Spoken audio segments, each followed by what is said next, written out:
Comme je le disais au début de la célébration, le troisième dimanche de l'Avent est appelé traditionnellement le dimanche de la joie, parce que dans les lectures, le mot joie revient souvent. On ne parle pas de n'importe quelle joie. On parle d'une joie profonde. La deuxième lecture qu'on a entendue ce matin, c'est une lettre que Paul écrit aux Philippiens.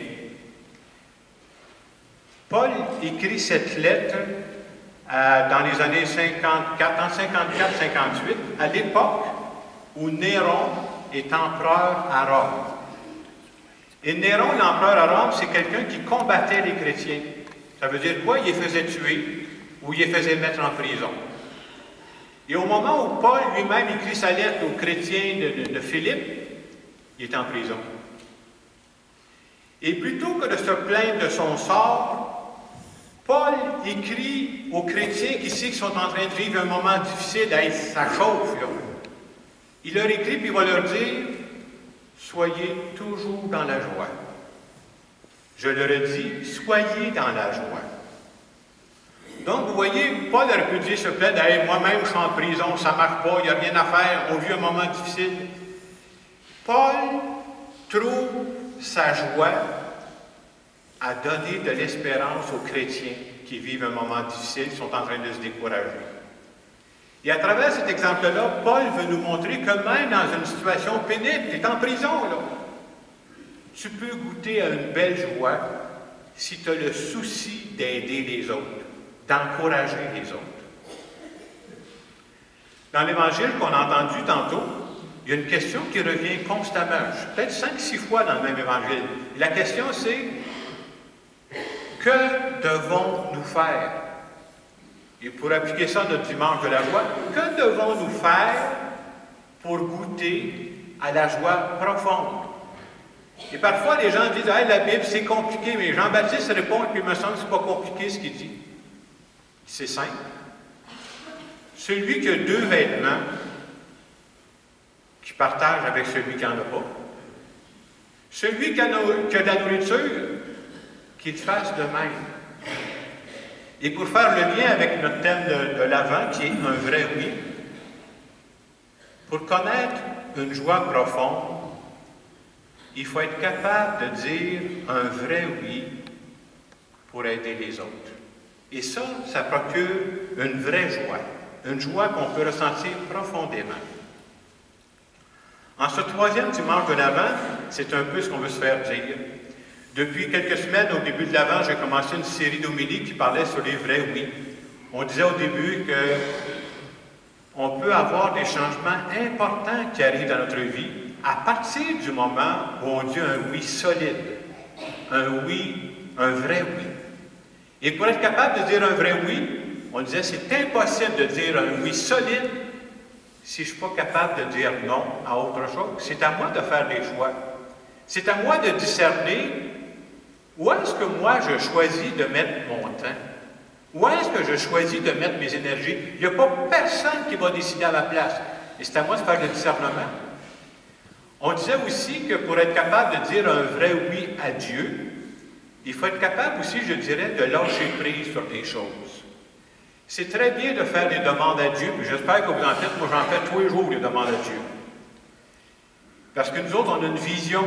Moi, je pense, c'est ça que ça me prendrait dans ma vie, mais il faut savoir que ma vision à moi est limitée. Oui, faire des demandes à Dieu, puis je vais continuer d'en faire des demandes à Dieu, mais si je veux savoir si je dis un vrai oui à Dieu, quand j'ai fini ma demande, si je suis capable de dire, je t'ai donné tout ce que je pense, là, mais que ta volonté soit faite. Aïe, aïe. Là, j'y fais confiance à ce point-là. Et ce matin, à ce troisième dimanche de l'Avent, on dit que pour goûter à la joie profonde, il faut être capable de dire des vrais oui pour sortir de soi, pour aider les autres. Et j'ai pensé, plutôt que faire une théorie, de vous donner 2 exemples concrets où ça s'est vécu dernièrement. Le premier exemple auquel j'ai pensé, ça s'est passé le samedi, le 17 novembre dernier. Je ne sais pas si vous vous souvenez qu'est-ce qu'il y a eu de spécial samedi, le 17 novembre dernier. C'est un mois à peu près. Je vais tester votre cœur le matin. quand je vais vous le dire, vous allez venir les yeux pleins d'eau.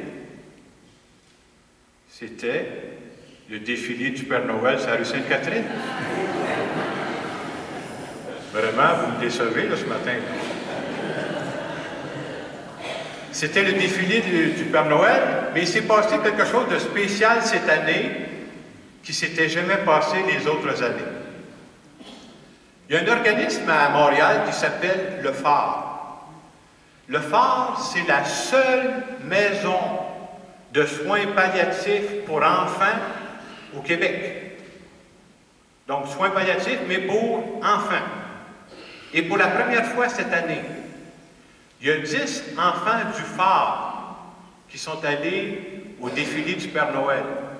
Je ne sais pas si vous comprenez, mais ça demande toute une préparation pour emmener ces jeunes-là. Puis il faut faire attention, là. Vous savez dans quelle situation ils sont, là.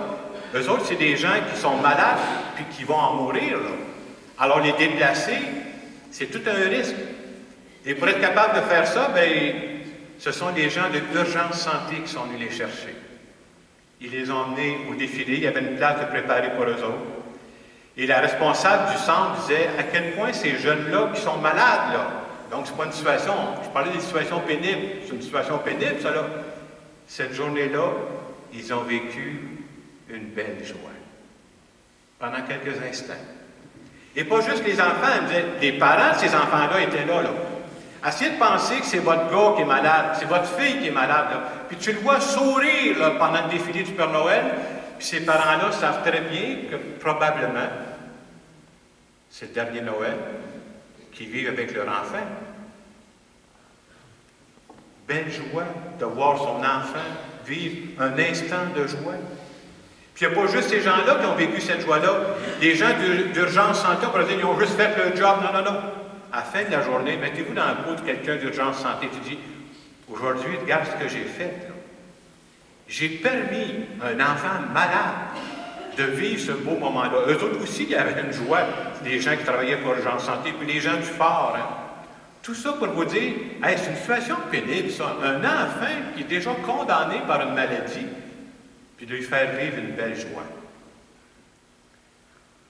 J'ai vécu cette semaine une belle expérience aussi de quelqu'un, toujours la même situation, je vais vous parler de la joie profonde, voilà. Quelqu'un qui vit un moment difficile de sa vie et qui a vécu une belle joie. Le jeudi matin à 9 h, moi je fais une messe à l'église à Deauville.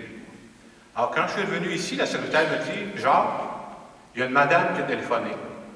Et la madame a téléphoné pour dire, mon père vit ses derniers moments. Il était aux soins palliatifs à l'Hôtel-Dieu ici à Saint-Hyacinthe. Puis il a demandé de parler au curé Lamoureux. Ben, je dis, c'est correct, je vais la rappeler. Alors j'ai rappelé cette fille-là, la fille de ce monsieur-là. Puis j'ai dit, ben j'ai une célébration au salon funéraire, après ça je vais aller faire un tour à l'Hôtel-Dieu. Et quand je suis arrivé à l'Hôtel-Dieu pour rencontrer ce monsieur-là, le monsieur que je suis allé rencontrer, c'est un ancien policier. C'est un monsieur qui est très grand.